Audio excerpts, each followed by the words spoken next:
Hi, it's Claire here at Inky Inspirations, and today I'll be making a floating tunnel card. It's actually quite easy to make, looks difficult, but I'll talk you through it. Let's get started. So to create the card, you want two pieces of card that measure 6 inch by 11 inch. I've then got a piece of glitter which measures 10 3/4 inch by 5 3/4 inch, and a piece of glitter that measures 5 by 5 3/4. Now I am aware these are different glitters. I am very short on glitter card. I need to put an order in, and this is the best that I can do that nearly match. Because one's going to be inside and one's going to be on the outside, it won't matter anyway. And then I've got a piece of stamping card, plain stamping card. I need to change the blade, I think, on my guillotine, which measures 10.5 by 5.5, and one that measures 5.5 by 4 3/4.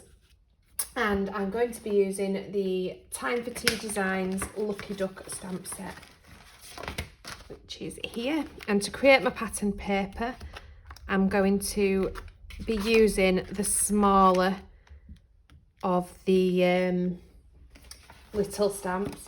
Lost one, it's in the packet. So what I will do is I will speed up and show you how I do that.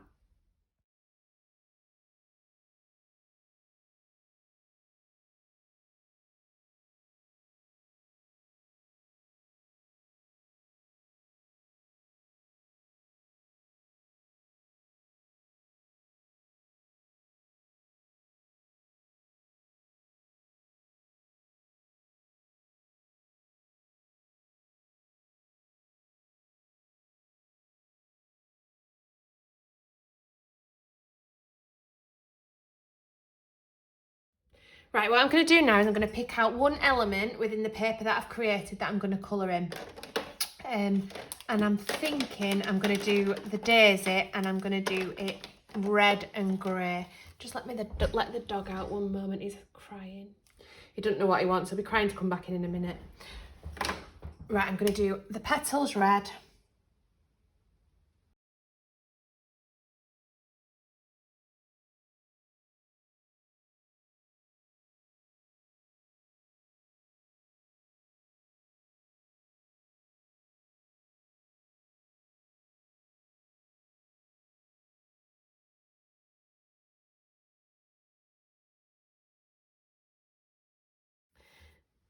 So what I'm going to do now is I'm going to glue the big piece. In fact, I'm going to glue them both onto the glitter just to give me a little border, and then we can start to make the actual card base itself.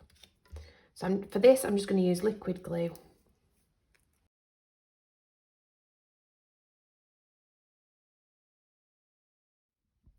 And then we just want to score these. So I'm just going to bob them to one side for a minute. So you just want to score it bang in the middle. So this one wants to be at 2.5. I'm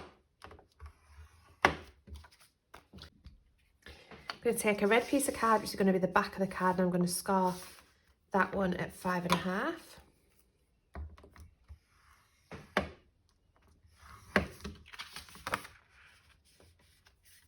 Just burnish that. I'm going to burnish the designer paper we've created as well.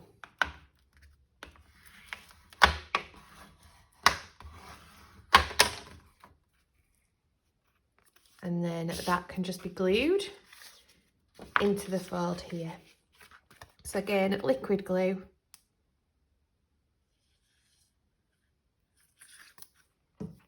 Do one side work first, butt it up to that score line.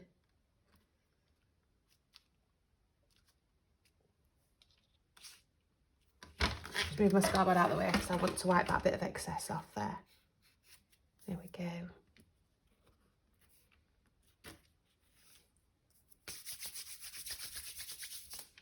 Fold it over and glue on this half.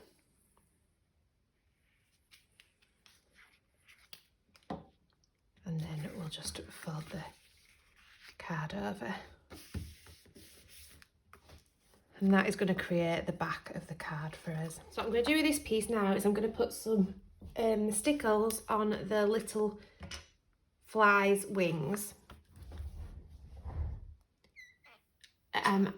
Ideally, I would do this right at the end, but because this bit's going to be inside, we're not actually going to be able to get to it, so we need to do it now.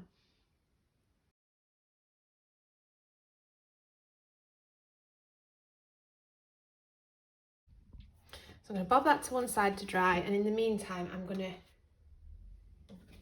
glue this onto here so that we can get this bit scored as well. So this one wants scoring at 2 3/4, 5 1/2, and 8 1/4.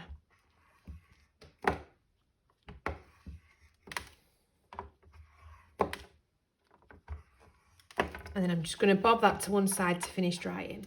Now to Stamper's Duck, I'm going to use a normal piece of alcohol friendly card.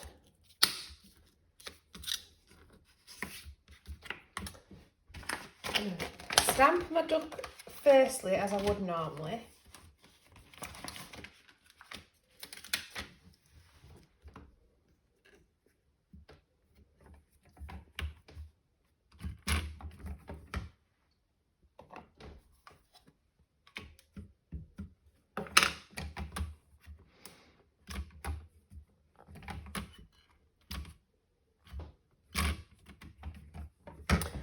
I'm then going to use a silicone mat, and I'm going to stamp him again.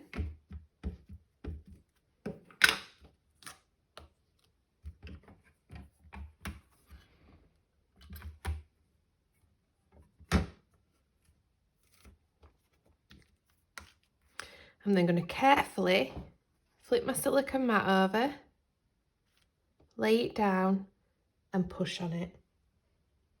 And you've got to be really careful. If I'm honest, it does normally take me a number of times till I get a clean, oh, that's quite a clean one. We'll use that one. A clean outline, because any slight movement and you're going to smudge it. So I'm going to get them coloured up. So to die cut it out, I'm going to die cut the first one as I would normally. And then the second one, I'm going to turn it over, and the beauty of Copic is you can see the outline, so we're going to work on the outline when it's come through the paper. So I'm just going to use some low tack tape on the first one, which is slightly easier.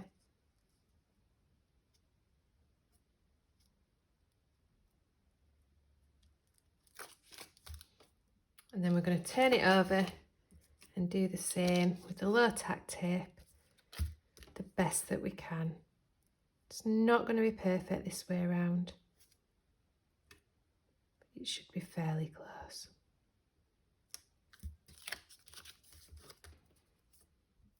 So to create the mechanism, I've got a piece of cotton, which I'm just going to half. I'm going to bob a knot in one end just to make it easier.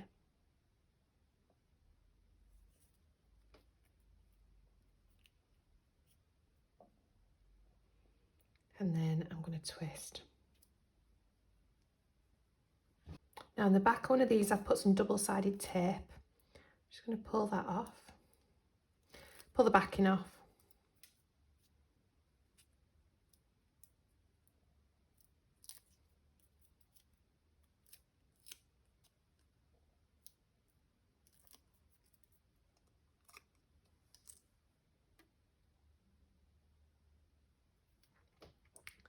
And then lay my bit of cotton through the middle.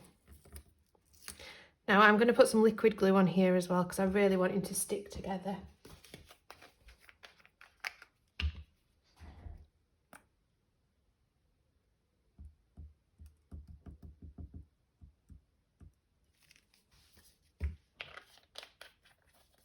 And then I'm just going to line them up.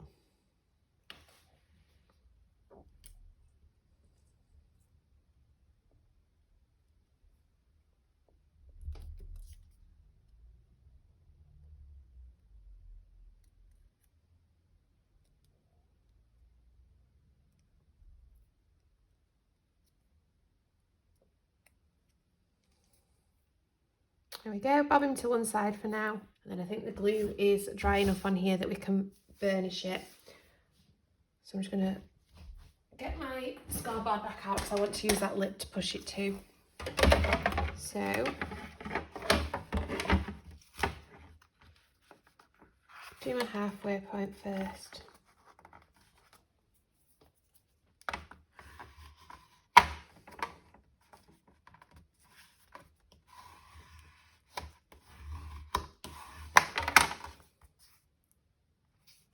And then these ones want to be folded as valleys.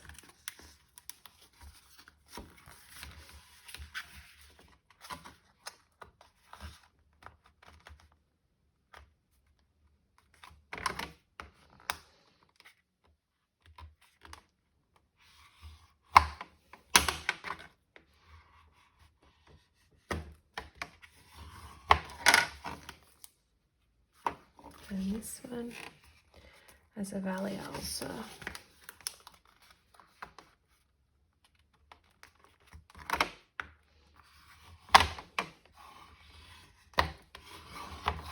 Now for the tunnel part of the card, I'm going to use a nesting die, which is from timeforteadesigns, the heart nesting dies.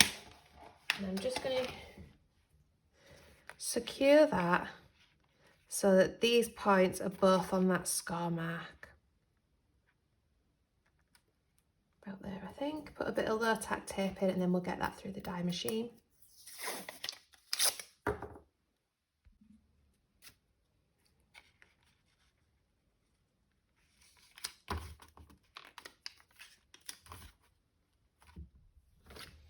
And that should, I put it through a couple of times just to make sure that it's gone through all 3 layers, but it has done.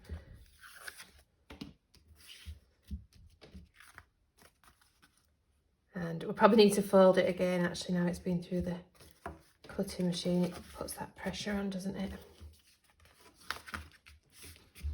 There we go.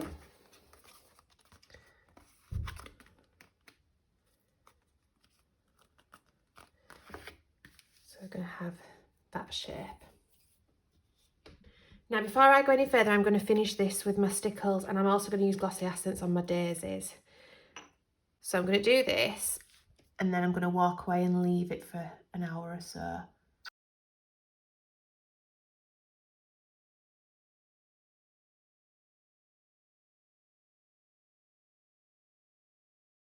Then set this to one side to dry. So next up, I'm going to turn this over. It's unspun, so I'm just going to twist it again. Lay that down. So it's about in the middle, and then I'm going to use some tape. Now, I don't know where my tape's gone, so I'm just going to use some double-sided tape. Just lay some on that so that it don't move. So a couple of strips of this on. I am going to leave it so that the side of it, the back of it's covered. Now the reason for this is that otherwise, if I make it sticky on both sides, when I close that card, it's going to stick together. So I'm going to lay that down, that seam.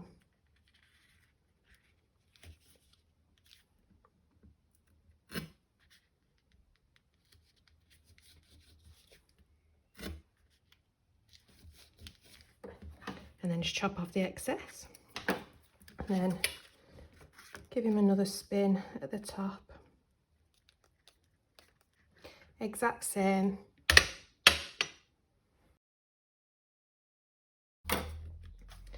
And we've got a spinning duck. So I'm going to secure this onto my card base. Again, I'm going to use liquid glue.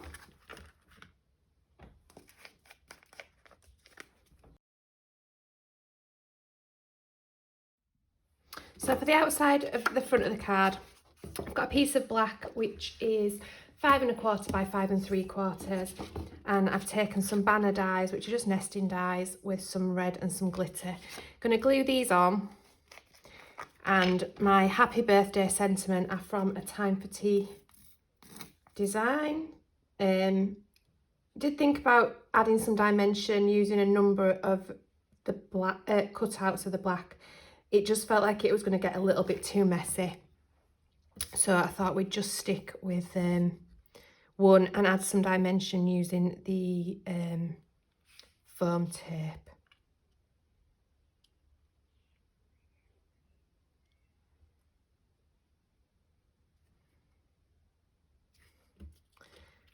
So I don't want this right over, probably about there, and I'll just trim off the excess afterwards. I'm going to trim this off and then I'll add the sentiment. So just grab some scissors.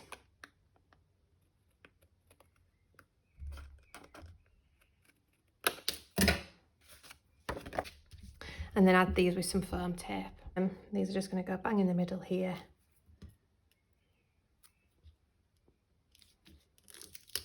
Put this one on first, I think. I'm going to break the black up with some Nouveau drops, but I've got my duck to go here first. So I've got my duck stamped, coloured and die cut out, and I'm just going to add him with some foam tape on the back to give him a little bit of dimension. He's going in this bottom corner here. And then I'm going to stamp the rest of the black card using the little bee out the pack and the sponge sugar distress oxide. And that's just randomly.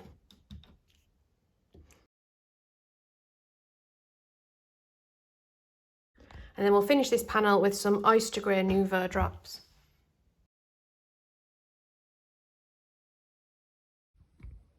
So that's nice and dry, and I'm just going to glue that onto our front panel then.